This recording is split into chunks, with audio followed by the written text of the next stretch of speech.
นี่สบายดีน้องสายสบายดีเด้อ ค่อยเป็น FC เจ้าเด้อเชอรี่เล่าทั่วเอ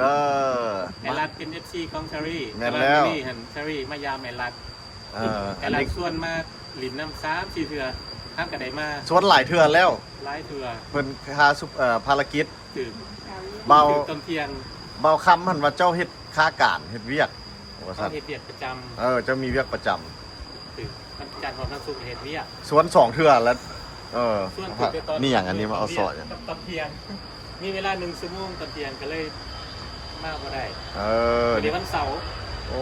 ตั้งใจมายาม ดีใจตั้งใจ อั มาน หลินน้ำ มาอย่างก็ FC ค่อยหาก็เฮ็ดใหม่ YouTube โดย ตะกี้ค่อยก็เบิ่งเจ้าเบิ่งเบาคำเบิ่งขนาด เดี๋ยวนี้แหละ ค่อยก็ติดตามเจ้า เดี๋ยวนี้เลยเฮ็ดเก่งแหละเนาะ เดี๋ยวนี้ก็อันน่ะพอกำลังแอบ พาไปเที่ยวได้เนาะพาไปเที่ยว โหนมันอีหยังเจ้าอยากได้หยังเท้า อ่อนเก่ง เอ้ยมานี่เป็นแนวนี้มานี่เจ้าอยากได้หยังพอหักคือเก่าหั่นแหละ นี่ตะกี้ FC เดี๋ยวนี้เขาหาก็เดือนหนึงเด้ค่อยหาก็ตั้งเฟซYouTube ใหม่หั่นนะ เดี๋ยวนี้ก็เดือนห้า เดือน6เดือน5ได้5เดือน เดือนห้า แต่ว่าเงินคำยังบ่ได้จะกีบเทื่อก็สู้ต่อไป ใกล้แล้วใกล้แล้วใกล้แล้ว เอาเมี่ยงมิตรหน้าเจ้าเท่าลีกแม่เพื่อพอไทย พอไทย น้ำ ไว้พอไทยอันนี้น่ะ คุณน่ะขอกน้ำหนึ่งกว่า โอ้ดีใจเด้อมายาม อันนั้นก็ FC เจ้าทั้งข้างค่ะนะ FC เป็นตัวคนอะไรเฮาน่ะ เบิ่งเบิ่ง เบิ่งวัดหมอรับหรือว่า เดี๋ยวรัดได้ไง แคลิฟอร์เนีย โอ้คุณยาไพ่กับอยู่แคลิฟอร์เนียแล้วฮักกับเมือง ไปอยู่เมืองคาสโนเราเด้ไปอยู่เมืองไหน เราอยู่ซัคราเมนโต โอ้กายกับไปอีก ไก่กันยนต์หรอ ไกลประมาณ2 ชั่วโมง2 ชั่วโมง 2 ชั่วโมงนี่ขี่ยนต์หรือขี่รถ ขี่รถ ขี่รถโดย ประมาณซ้ำนี่ไปหาปากซันพุ่นน่ะ เออ เราไปเถอะ กูดีขี่รถลิน โอ้ยเรียกก็ไม่ได้สุด โอ้ เรียกมาเองนั่นเมื่อวันเนี่ย เนี่ยหมอนี้ทายเท่าไหร่ขึ้นมาตัดก็อีกแล้วได้นี่ ก่อนนี่สิ เมื่อวันเมื่อวานนี่เมื่อวันนี่ เป็น เมื่อ ไหว วานนี่เป็นพาเราไป เป็นไหวพอเป็นไทยเอาเจอรี่ดูด้วยยุคกล้องเสร็จเลยเพิ่นตั้งเลยได้ขนาด ทำเสื้อล่ะ เมียก็เรียนว่าไม่ก็ไอแดงเมียก็รีไทาย กายรีท้ายแล้ว เขาเจ้ารีไทายกันจักปี 65แต่เรา75จังรีท้ายน้ำยาล่ะ ไก่ได้ เอาไปป้าใส่ของกุศลละ โอ้ยเราบาปไอแดงเนาะ เขายังจะได้ทีม โอ้ เตรียมแล้วเจ้าในก่อนเตรียมเงินน่ะ เหล่าม่วง มากในการ เอ ที่ อ อันน่ะอี บอก สเวน แล้วเมื่อน่ะบางที ชื่ ใคร อ อยู่ อี หัว สเวนนี่ โม ได้มาเนี่ย แล้วเจ้าคนนั่นอันแขวงใด อย่าง พื้นฐานเลยพ่อแม่ เกิดสวรรณเขต โอ้มาไก่ เมือง เนาะ ไก่สอน มา มา ไก่ ได้เมียอยู่ใส่สมบูรณ์ เอาไปเจอกันได้จังได ไซแมนพาไป ตาย ไซแมนพา เจ้าไปลิ้นบุญบังไฟว่ะ โบแมน เฮ้อ ไปคุดค เจออยู่พุ่นว่ะคืออยู่นครหลวงเวียงจันท ำเจ น์ ออยู่พุ่น โอ้สายแนน ไซแม พาไป ลูกเจ้า3 คนเนาะคนหนึ่งคน2 คนน่ะคือเจ้าคนหนึ่งคือเมียเจ้า กูได้คือเมีย สายแนนพาไป ผู้ สร้าง น่ะ ว่า คือเมีย กู เจ้า ทำบุญนุ่น มาผู้ว่าผู้น้อยผู้ แส ใด ดง มีผู้หนึงคือเมียเจ้า โอ้ กูทำเดบีตัว ไปเจออยู่พุ่นโอ้ ว่าจะเจอ แล้ว ง่ายๆนะ แล้วอันจักปีละอันแบบตอนเจอกันขนาด อายุ บอสรุ่นจักปีผ่านมาแล้ว โอ้16 ปี ในอันถามนี้ว่าพอช่วงนั้นโทรศัพท์เมียมันก็ยังบ่มีปานใดหั่นนะจูเจ้าขอเบอร์กันจังไดเฮ็ดจังไดตัวล้มกันแนวใดเบอร์โทรศัพท์ เอาไปคุดค เออ ำไปคุดคำอยู่แถวนั้นแถวบ้านเพิ่น เออ โทรศัพท์มีแล้ว มีแล้วบ่ตอน แต่ยังโทรเห็นหน้าบ่ได้ 16โอ้ มีแต่เบอร์โทรอย่างเดียว มีแต่เบอร์โทร ส เนาะ มัยนั้นน่ะ เออ แทบบ่มีอินเทอร์เน็ตบ่มีอะ แล้ว ไร แล้วเธอก็มีว่าเบอร์ตอนนั้น คือว่าได้ค้ำก้อ เธ น อ ใหญ่มาก เธอบ่มีเจ้ามีโทรศัพท์ ได้ซื้อให้ เอ จะติดต่อ อ ได้ซื้อโทรศัพท์ให้ ลงทุนซื้อโทรศัพท์ให้เลยพอไปเจอนี่ถึกใจแล้วผู้นี้ อยู่บ้านไหน เดือนเดียวเอาเลย โอ้เจะมักแฮงปานนั้นพุ่นว่านี่น่ะ พอเดือนเดียวเอาเลย บ้านแม่เขา บ่ลมยากบ่เว้าหลายใหญ่ห่าง บ เห็นแล้วปิ้งปิ้งปิ้งแล้วกันเจ้าสิเอาข่อยบ่โดนมวย เอ้าเจ้าไปถามแนวนั้นว่ะ แล้วก็เอาโดนแล้ว เขาเจ้าบ่ให้ถามคำนั้นใด เอาคิดเองไงล่ะ เจ้าไปถามว่าเจ้าสิเอาข่อยบ่ เจ้าไปแต่ยุ่งแล้ว เสร็จเลย ไปบ่ได้เด้อ เข้าจากเมื่อคืนกำลังว่าเอาข่อย จู โอ้ยสมพ่อเราตอบตกลงไว้ว่าสัตว์ เจ้าก็เป็นข่อยเราตลอดชีวิตเลย เดี๋ยว เนาะ เอาเลยหมด ว่าอธิบายบางเทื่อ FC สิบ่เข้าใจเฮาล้มกันว่าเจ้าเอาข่อยบ่หมายความว่าอีหยังหั่นนะ FC เข้าใจเว้าให้เพิ่นเข้าใจคันเอาข่อยแล้วมันเป็นข่อยเพิ่นตลอดชีวิตเลยคัน ความ เอา หมายของเขาเนาะคำว่าข่อยหมายถึงมีเนาะภาษาอังกฤษเนาะหมายถึงข่อย แต่ว่าความหมายของก็จะเป็นผูหับไส้ข่อย โอ้ภาษาลาวมัน เรา ลึก ตีค ซึ้ วาง มหมาย เลย ในนั้นเท่าตีความหมายนี่ความหมายโบตรงกัน แต่สุดท้ายก็ย้อนไส้แน่นี่แหละเดี๋ยวมาเอากันเดี๋ยว ว้า มาอยู่ด้วยกัน วเอาอันเว้าต่อดูเจ้าถามแล้วนำโทรศัพท์บ่หรือว่าหน้าต่อหน้า น้ำหนักต่อหนาแล้ว โอ้เจ้าเบิ่งตาเลย ซุป เบิ่งตาเธอเลยตอนถาม แล้วโดนบอลเราจังตอบ เพราะอันนี้มันเป็นเรื่องใหญ่คำถามใหญ่ได้ตัวนี้ แล้วก็คิดโดนเติบได้ บอลล้มกันโดนปันไหนเดือนหนึงว่ะ เดือนเดียว เดือนหนึงแต่เจ้าฮู้แล้วว่าผู้นี้ต้อง พูดแล้วว่า เป็น คิดว่าใช่ต้องใช่แน่ๆมันเป็นอะไรที่พูดยากต้องให้เธอแก้นะเพื่อน ต้องได้เป็น เป็นเพลงไปเลย ต้องเป็นแม่ของลูกเฮาเจ้าขึ้นแล้วเป็นบ่ ไทยแนนนะ ไฟแนนซ์แล้วถามละเธอว่าจังได เข้ากับตัดสินใจเป็นกับตัดสินใจนะ โดนบ่จะเราจังตอบจักนาที เรื่องจริงมาเว้าได้ดิ โอ้เจ้ามันขึ้นมาถามลิ้นถามอยู่ห้านอาหารวันนี้เว้านี่ อ่า พาเธอไปกินข้าว อยู่เพื่อนกินข้าวอยู่เพื่อนแบบคือแทบบ้านนอกเข้าอะนะ เราจะ เฮือนเราหวะ เดี๋ยวเรา โอ้เขาถึงขันเทิงเลย กินนะซื้อมาแนวกินไม่เห็นกินแหละครับหยอกง่ายกันแหละครับแบบว่าหยอกกันคิดว่าหยอกกันว่า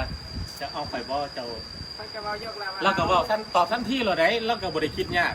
เอ้าเราว่าเป็นหยอกตัวนี้สันไหนหรือว่าจังได อืม เจ้าจริงจังวะคำถาม ปัญหาก็คือว่ารอปานนี่แหละทำเราบตอบท่านที่แหละยันเป็นของผู้อื่นนะ ว้า ก็เลยว่า หลังจากนั้นมากก็คบกันเลย เออ เดือนเดียว เดือนเดียวเว่า ไวสุด คือว่าแต่ว่าเข้าใจกันเนาะมันคันแม่น แต่ว่าอยู่กันมาหอด16 ปี โอ้ ได้ลูกสาว3 คนไทยเบิ่งเงินส่งของเชอรี่น่าจะผู้ว่าเพราะว่าเชอรี่มักถ่ายครอบครัวเนาะถ่ายเมียถ่ายลูกเวลาไปหลีนน้ำกันเสาร์อาทิตย์เลยมักพากันไป เจ้าได้สามสาวคุณวะ สามสาว ว้า ผู้ ว ใหญ่15 ปีละ โอ้บุญเดียวหนึ่งเนาะ แต่งงานแล้วก็เอาลูกเลยกันแสดงว่า16 ปีแล้วเพราะว่าลูก15 ปี อันหลังจากเจ้าถามมื้อนั้นทันดนบ่จังจริงจังกันนะถามว่าสิเจ้าเสี่ยวคอยบ่นะ จริงจังเลย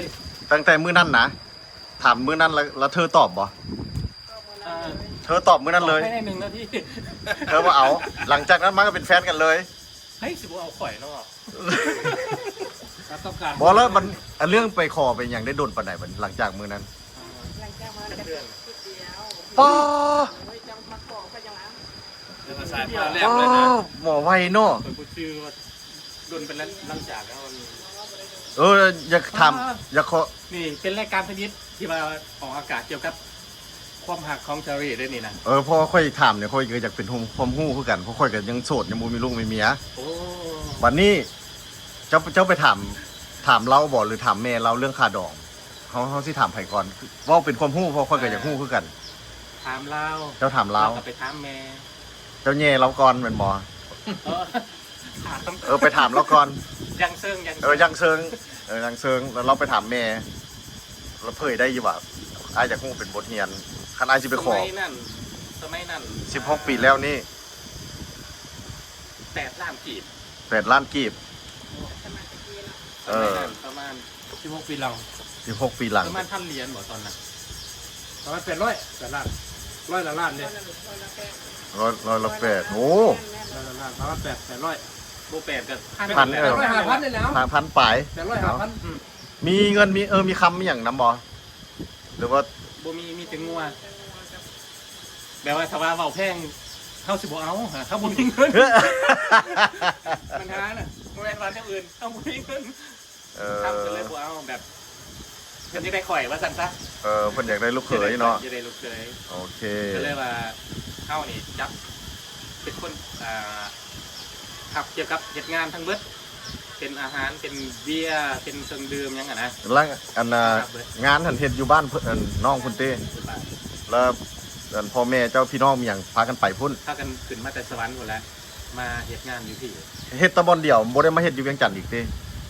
บ่ ในตอนนั้น เฮ็ดอยู่สวรรค์ได้เพราะว่าเฮ็ดปลูกแก้มอยู่ที่แล้วแหละครับมาเฮ็ดอยู่บ้าน โอ้เจ้าเฮ็ด2บอนซั่นน่ะบอนหนึงอยู่บ้านเราโอ้แล้วพี่น้องก็ไปอีก ที่ดอกกำมา อยู่ไสก็บอนบ้านเราเจ้าว่า ห้องเมียบ่ เออ เมืองลองซาน ไก่บ่จากเวียงจันทน์ แขวงเพชรบูรณ์ ก็ยังบ่เคยได้ยินจักเทื่อนี่ ประมาณ150ลัก 2ชั่วโมงได้บ่ ทางไปภูหัวโหลด โอ้3ชั่วโมง ทางไป พี่ ภู น้อง หัวโหลด4ชั่วโมง โอ้อยู่ ทางบ่ดี มันไกลอยู่แต่ว่าทางบ่ดี ปัจจุบันเด้ผู้ยาก ทางบ่ดีคือเขาไกลคือเขาใช้เวลา4ชั่วโมง บุญวาสนาไปเจอสายแนนเนาะเผ็ดอยู่ในต้มว่าเพิ่นว่าจังได๋ก่อภาษาลาวเฮาหรือว่าสร้างเผือกมีหยัง สร้า ก่ งเผือกอยู่ในป่า สร้างเผือกอยู่ในป่าตัวนี้แม่นเนาะ หาจนเจอ ว้าวดีใจนำเด้อโอเคอันถามนี่อ้ายจะเอาเป็นบทเรียนเพราะอ้ายก็กำลังสิซอกเอาเมียคือกัน ยังสวนเนาะ ยังโสด ยังสวน แต่บ่โสด คำบอกว่าส้มกับโบเสื้ออะไร มันก็โพดพุ่นเนาะป่านนี้เลยสิมาโสดอยู่เนาะ พูดไปจะได้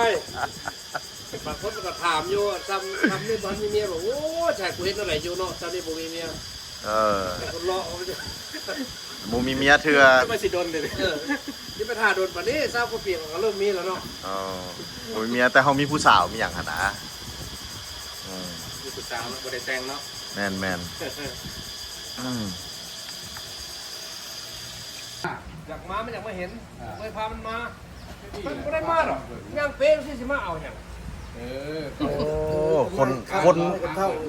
คนฮู้จักกันนำมาหากัน น้ำมันยังน้ำมาได้แต่เอกแต่พอดพี่ นี่สบายดีตุลี สบายดี ตุลีกับมิสเตอร์แซบ มิสเตอร์แซด มายามแล้วมื้อนี้คนฮู้จักกันหมดนี่ตุลีก็ฮู้จักไอ้แดง โอ้ยนี่ไฟสิบ่ฮู้มาเฟียอยู่เฟรสโน เด้ตุลีนี่ก็ฮู้จักมิสเตอร์เหรียญ เฟี้ยจะไหนกูว่าคนตกหล่น เด้อันนี้มีศัตรูนี่สร้างไปเรื่อย สร้างไปเรื่อย เขาเอาให้ใหญ่มาแล้วเพิ่นทอบลงมา ๆเออ เหนื่อยวะ โอ้อันตุลีมานี่ก็แข่งฝนมาเลยเนาะ โอ้ตากฝนข้าวบ่เศร้าเนาะ แล้วรถจักรนี่ตูเริ่มขับเก่งกว่าเก่าแล้วแม่นบ่ เก่งแล้วนี่เห็นบ่ข้างเลยนะ ฮะข้าง จอยแต่มื้อนี้ปะ บ่2-3เบิกก่อน จอยสนามนักเอิญน่ะ โอ้เริ่มแล้วเริ่ม ก็ต้องอันนั้นก็ต้องเจ็บก่อนหน่อยนึงมันจะ เริ่มแล้วอันน่ะ วัดกระเทียมลงมาเนาะก็ต้องเจ็บก่อนหน่อย โจ้คนมันนอกหันรถจักรหันจอดไว้เดี๋ยวนี้กลับมาขี่แท็กซี่คือเก่า เอามาสิขี่แทน ซื้อหมองก็ซื้อรถจักรแล้วก็ไปถึกเขาสิต่ำลบแล้วก็เอาบาร์ลงพื้น แนวเดียว รถนี่ล่ะ แล้วก็ ตัวเขานี่บ่ไหวหรอก อยากถือว่าลาบ รถไงดีกว่า นั่นแหละอันลูกหลานเขาให้ อ่า อันขี่รถจักรบ่ ไอ้แดงครับแม่พูดนะ เอาแล้วว่า ไอ้แดง เจ็บ ครับพูด แล้วตัวนั้นเป็นจังได๋ตุลีตัวไปเขาสิต่ำมาหรือว่าตัวสิต่ำเขา มีอันน่ะ เขาสิตามแล้วผมแรกก่อน เขาตัดหน้ามีจอนตัดหน้า เขาจะเมาได้ส่วนหลาย เขาตัดหน้าจับขมงจับขันหงอยู่จังซี่ เขาเจ้าหวะ เห็นอยู่สิเลี้ยวหั่นน่ะหักบ่เลี้ยวจักเทื่อบัดเฮาสิไปแล้วเพิ่นเลี้ยวตัดหน้า เด้อมาสิมาพี่ละวะ โอ้ แต่ว่าก็บ่ได้นั่นดอกลมน้อยๆเดียวนึง ล้มแล้วก็ลีกกันเองติ หลีกกันเอง แล้วล้มเจ็บแล้วก็ไปไผไปมัน บ่เราก็เลยมาขอโทษอยู่ว่าสิพาไปซื้อยาเอายาแล้ว อยู่กินกันกูกินละอยู่ โอ้แล้วตัวเจ็บบ่ไหนแน่โอ้หนักแน่นตัวนี้เอาเขาบอกจะแดงใส่แน่ ใส่แล้ว ใส่แม่สิไปแกะมัน บ่แกโอ้ยมันเศร้าแล้วนะ โดนละวันนี่ นี่แหละยังอยู่เอื้อนไอ้รัฐจะดีอยู่ โอ้ระวังนะบางเทื่อเอาหน้าลงนี่สิใส่ต้องได้ใส่หมวกกันน็อกหัน มื้อนั้นบ่ได้ใส่หมวกกันน็อก หมวกกันน็อกมันซอยหน้าเขา เขาสั่นข้างบ่เจ็บก็สั่นใส่หมวก ใส่ค้างกับลงคือกันว่าโอ้โหโอ้หากว่าเห็น มันไม้ไว้แล้วหมอง ดีนะบกัดลีนพร้อมเนาะ ตรงนี้มา สั่นไป เห็นบ่ ต้องเอาระมัดระวังแล้วบัดนี้กับรถ ระวังแล้วบาดนี้ไปซ่าแล้วบนเลง80คือเก่าเลย พอหลุดจักรไปเรียน80โถ พี่จอน เห็นแล้วดีใช่กล่องมั่ว ใจเด้อน้องตุน ไม่ยังผมคือตั้งอยู่ สองไอ้น้องหากออกมาฮอดนี่เด้เนี่ยนะสุดๆฮ้อน บ่แม่น ๆมากับแข่งฝนมาซ้ำ บ่แม่นแบ่ไล่ชด มาได้เปลี่ยนเครื่องพร้อมทันทีเอาเครื่องไปตากเดี๋ยวจังนั้นจุเฮาสิพากันนั่นน่ะไปเซอร์ไพรส์โอทีสิพากันขึ้นรถผู้เฒ่าคันบ่เข้าใจมันรถตู้อันนี้รถตู้นั้นขึ้นไปแล้วเฮาสิไปเซอร์ไพรส์โอที โอเคมันก็บ่ได้ยินแน่ แล้วสิไปอุดหนุนเราไปกินข้าวเนาะ กินได้ดิ กินเลย ตายเมียนี่กิน น้ำกับยูฮันนี่น้ำกับยูฮันกินเลยหมอนี่ คันของ มันมักกินให้ค่อยเบิ่งกินให้เบิ่งได้กินแล้วว่าจะไหนก่อนตุลี แซ่บ อันนี้เป็นคำของหมอ กินแล้วแซ่บๆบอกว่านี่เด้ เอาอาหารลาวเนาะแซ่บได้อาหารลาว ว้าวเนี่ยฝุ่นกับเซาแล้วบัดนี้นะ แต่บอกว่าเฮาหมอเศร้าเด้อก็สิไปโต๊ะอีก จอดไล่บอลหน่อยได้ แล้วมันสิไปโต๊ะอีกเด้ ทางคนอยู่นะ หมอนะ โอ้ยนอน เดี๋ยวไอ้แดงซีมึงแน่น่ะเขาลองมึงดู อยู่อเมริกาก็มีบอกแบบนี้ มีอยู่ มีอยู่วะ มี โยมไม่กล้ามีมดนะอยู่พุ่น มี แต่ กั ว่าน เนาะ แต่ว่ามันสิสดบ่เท่านั้นเอามาจากฟรีเซอร์บ่ ประมาณ ชุดนี้บ่ชุดเลยออกมาแต่ที่ซื้อเลย เดี๋ยวตุลีเอากินไอ้เบิ้งมึงดูไอ้หมักได้กินไอ้เบิ้งนี่ได้เห็นบ่หมอนี่ แซ่บ คำนี้มันคำของหมอแซ่บ แซ่บมานี่จัดการเอง โอ้เห็นบ่ตุลีนี่นะ ธรรมดาต้องใส่หมักทุดำหน่อยหนึงเนาะธรรมดา โอ้ตัวสีดำตัวสีดำหมดแล้วยังแต่ตัวนี้ หรือว่าเผือกก็ได้ บักน้อยเฮกว่าโอ้ยสาธุแล้ว ตอมลาย ก็ว่าโอ้แม่นว่า โอ้เดี๋ยวแซ่บๆหมอว่า แต่กูมันก็ยังง่าย เอากินน้ำเข้าไปในตุลียัดแค้น แล้วก็ เหมือนน้องสายเทอรี่สิกลับแล้วแบบนี้นะช่วงเขาก็ ขอบใจรัก โอเคเอาเจอ สิมาเยี่ยมยามใหม่ มีรายการไล่แซดหา ได้ มาซุ่มแซวกันมันนี่ทีมงานเจ้าฮองสิพากันขึ้นรถผู้เฒ่าในรถ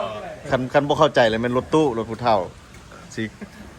คำว่าตู่เป็นไปว่าภูเถาเนาะ แม่นแล้ว แม่นและตุ่เนี่ยแล้วบอกชื่อเขียนบอกหั่นน่ะ สิโฮกันขึ้นรถนั่นแหละก็สิพากันไปเซอร์ไพรส์อันโอทีแบบนี้โอเคไป ขาวหลีกข้างโอ้หลีกข้างแม่ ไป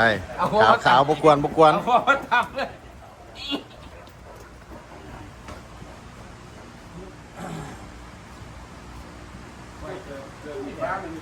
ไปเครื่องตัวกับปลาไม่นี้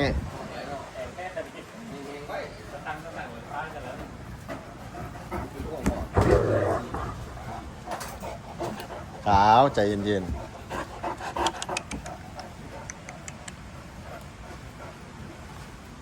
ไปนั่งไม่กันนะ ไป พากันไปกินข้าวแล้ววันนี้นะเสียดายเจ้าบุไปน้ำเนาะ จานหนาไอ้ โอเคไปกวนพ่อหลาย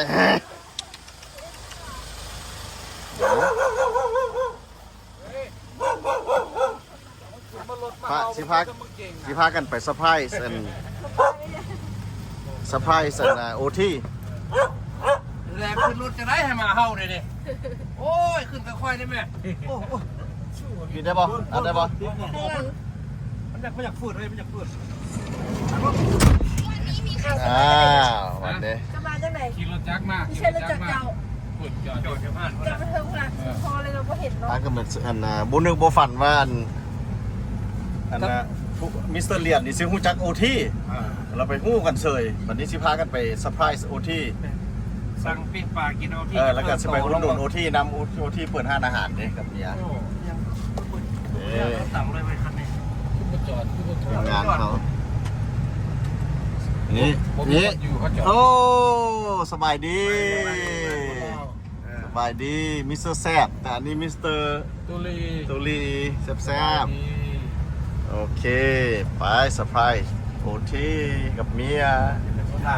สีแดง ขนมสีแดงนี่ขนมสีแดงขี่กายไปแล้วไปเจาะทางเข้าไปหั่นกายไปหน่อยนึงแล้ว จอดทางนี้เลยก็ได้เนาะ บอกนี่ซุปเข้านี่ เขานี้รู้ป่ะ บอเข้าข้าง ไม่เลย ข้างระวังร้องข้างป้ายนี่นะ โง่มาซะดีก ปลา ว่า ใหม่นี่โบตัสก็ดี ครับ ได้ปลา เอา ให แบ ม่ บขอจอดนะ บ เอา อก ใหม่ครับว่า บอกเข้าไปจอดในพุ่นผู้ให้ตันแล้วเพิ่นเอาอยู่ ธรรมดา ยูเทิร์นกลับคืน ห่างๆหนิดนึงเก็บบอลเป็นสถานเที่ยวไปนั่งเล่นนะ ตอนนี้เขามาเซอร์ไพรส์โอทีเพราะว่าโอทีนี่เรียนมาแต่เฟรสโนนี่ฮู้จักกับโอทีโอทีนี่ก็มาเอาเมียอยู่พี่แล้วก็เปิดห้านอาหารเปิดมินิมาร์ทหาก็เปิดใหม่ ซุปขาวนี้เราบอก นี่เข้าพี่บอลขี้เหงื่อพี่ แอบเข้าที่เขา เอาแถวนี้แหละเฮ็ดจังได๋ก็อยู่ ซุปมันปุ๊ดปุ๊ด อยากให้ซุปเข้าไปพุ่นแหล้ว ตอนนี้นะซะนะ บอกมันหน้าเฮือนเพิ่น เพื่อนโอที่เองบ่ บอกเฮือนเขาเจ้าถอย ซุปหน้าเข้าไปไหนหั่นน่ะ เลี้ยวจอทั้งข้างนี่ก็ได้ จะต้องว่าซุปหัวเขา ซุปหัวเข้า เอาหัวเขามา ผมพักโค้ไปดอกเขาจะก้นเข่า แดงออกคอยขัด หลายคนบอกหลายมันเย็บเสร็จคือบอกยูทูบว่า นี่ดิทีมงานเขาโลรถนี่คักหลายเด้อไอ้แดงคันไอ้แดงซื่อๆแล้วเห็นดีเด้อรถจังซี่ กองไฟเลย อย่าเข้าไปแมงเมาเข้ากองไฟได้บ่เข้าเลิกหลาย แล้วคนว่า ได้ ได้ เอาอีกความมีก็ได้น้ำมี เบิ่งให้เบิ่งซอยแล้วนะ ไปรถไปรถ อีกแมตช์หนึง ไปรถไป โอเคเขาบ่ต่ำที่หัวนะโอ้ อะไรกันได้ดิ โอ้ได้ฮอด2ทางโอ้คักไว้รถนี่ นะผมไม่จี้นะ โอ้ได้ฮอด2ทาง ว่าดึงตัวนี้ดึงข้างบน มาเซอร์ไพรส์หมูมาเจอหมู ท่านเห็นตัวยังไม่เจอ หมูเก่ามาเจอ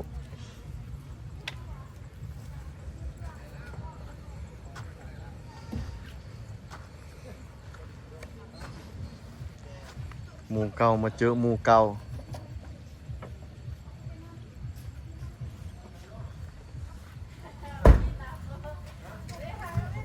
บายดีโอทีสบายดีแม่งสบายดีโอทีสบายดีอยู่บอเมตาต้าอยู่บอพักกันหิวข้าวได้นี่มาสิมาอุดหนุนเจ้านี่นะมาสบายดีตาต้าเมตาต้าบุยูหวะโอ้ไปโดดละหวะ แล้วหักกันไป หาก็ไป ไปคนละที่ร้อยมาเลย นั่งโตนั่งนะ เคยได้ยินไหมตลาดออกสี ก็นั่นแหละแล้วมันเขาขายเครื่องส่ง เบิ่งดูมันไผมาหยามเจ้า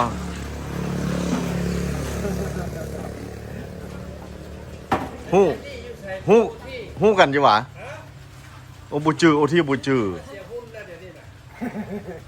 โอที่โอที่แกงหัวบูจือเอ้า เลี้ยนเลยดิ เนี่ยเอ้า โอ้จะเห็นแห้งไรมันสลบ มีการบูจืออีก มันตุ้ยขึ้นได้เนาะเลี้ยนก็บอกซิวหุ่นแล้วเสียหุ่นเนาะแบบย่อมหับน่า โอ้ กูที่จะมาชื่อไหม โอที่บูจือมีการแกงหัว ที่ตุ้ยจอยเนาะบักรอเนาะ มา ไม่ธรรมดา เอานั่ง ตาพี่แววเนี่ยใช่ไหมนั่งมาดิทุกคน ตาบูมีหยังกิน ฮะ บูมีหยังกินสำได้เมียตาบูอยู่ นั่งดินตัวนั่งดินก่อนบอกจะนอนละม้าอยู่วะก็จะโทรหาเรา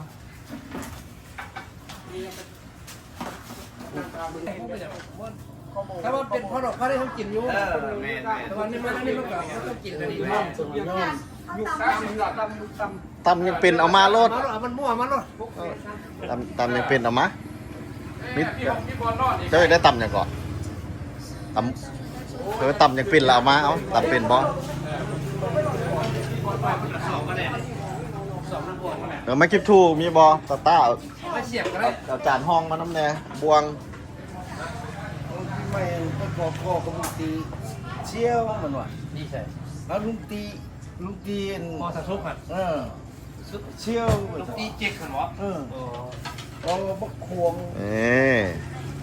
ธุรกิจโอทีโอ้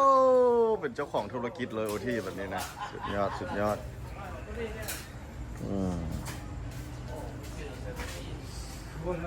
ว้าว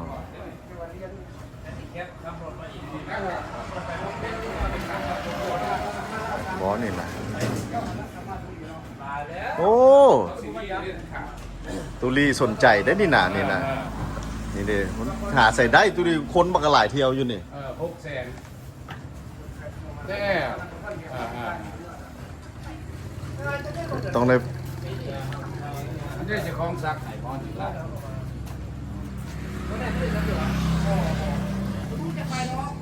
แถวนี้มันโซนคักอยู่นี่มันย้อนว่ามันมีโรงงานโรงงานตัดหนีบอยู่ใกล้ๆนี่นะผู้สาวเต็มตัวนี้ก็เลยขึ้นชาเศร้ากับทึกๆ30 ดอลนี่ในเดือนหนึง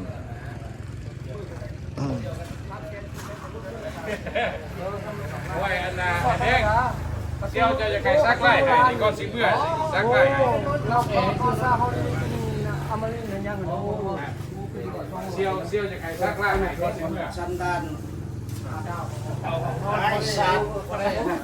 ได้อยู่มอโนเอนะ เอาคือมามืดเธอเสือเจมส์ สองเครื่องหัวเศร้าเนาะบอกกำลังนอนอยู่ นอนอยู่อ่ะ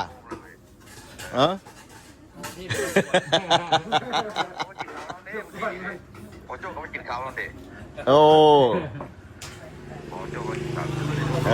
นี่เด้มีความสุขพุ่นอ่ะเบิ่งนู้นนี่เต็มกันเลย